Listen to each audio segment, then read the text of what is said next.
ఎడారిలో సెలయేర్లు. జనవరి 8వ తేదీ. వారిని నా పర్వతము చుట్టుపట్ల స్థలములను దీవెనకరముగా చేయుదును. ఋతువుల ప్రకారము వర్షము కురిపించెదను. దీవెనకరమగు వర్షములు కురియును. ఎహెజ్కేలు గ్రంథము 34వ అధ్యాయము 26వ వచనం. ఈవేళ ఏ ఋతువు? అనావృష్టి కాలమా? వర్ష ఋతువు ఇంకెంతో దూరం లేదు. గొప్ప భారంతో కూడిన మబ్బులు కమ్మిన కాలమా? వర్ష ఋతువు వచ్చేసింది. నీ బలం దినదినం అభివృద్ధి చెందుతుంది. దీవెనకరమైన వర్షాలు కురుస్తాయి. ఇక్కడ బహువచనం ఉంది. అన్ని రకాలైన దీవెనలను దేవుడు కురిపిస్తాడు. దేవుని దీవెనలన్నీ కలిసికట్టుగా వస్తాయి. బంగారు గొలుసులోని లింకుల్లాగే అన్నీ ఒకదాని వెంట ఒకటి వస్తాయి.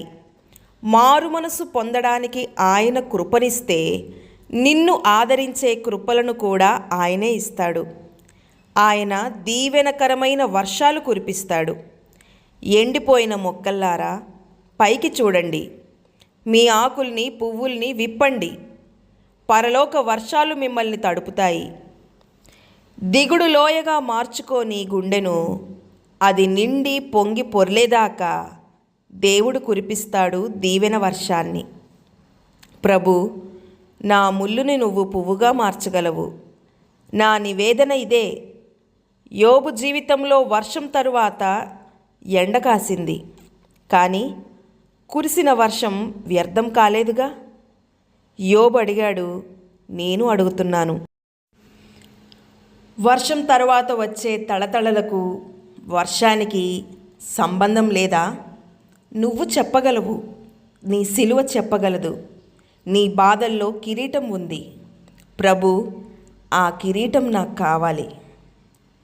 వర్షం కురిసి వెలిసిన తరువాత ఉండే తళతళల్లోని తళుకుని నాకు బోధపరచు. అప్పుడే నేను జయశీలిగా ఉండగలను.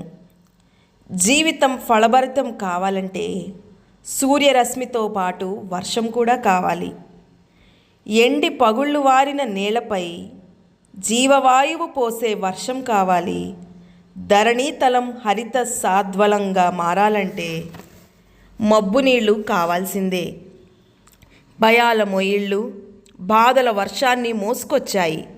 బ్రతుకు భూమిపై కురిసి గుండె లోతుల్లోకి తేమను తెచ్చాయి. దేవుని దివ్య సూత్రాన్ని ఆచరించగా పగుళ్ళునిచ్చిన దిగుళ్ళ నేలలో పచ్చదనం మందహాసం చేసింది. నిన్ను ఆవరించిన ప్రతి కారుమబ్బులో పౌలు రాసిన పవిత్ర వాక్కులు గమనించు. ఈ మేఘాలు నీ ఆత్మకు క్షేమాలు. అవి నీకు మేలే చేస్తాయి. అది నీవు గుర్తించు. దేవుడి మాటలను దీవించునుగాక. ఆమేన్.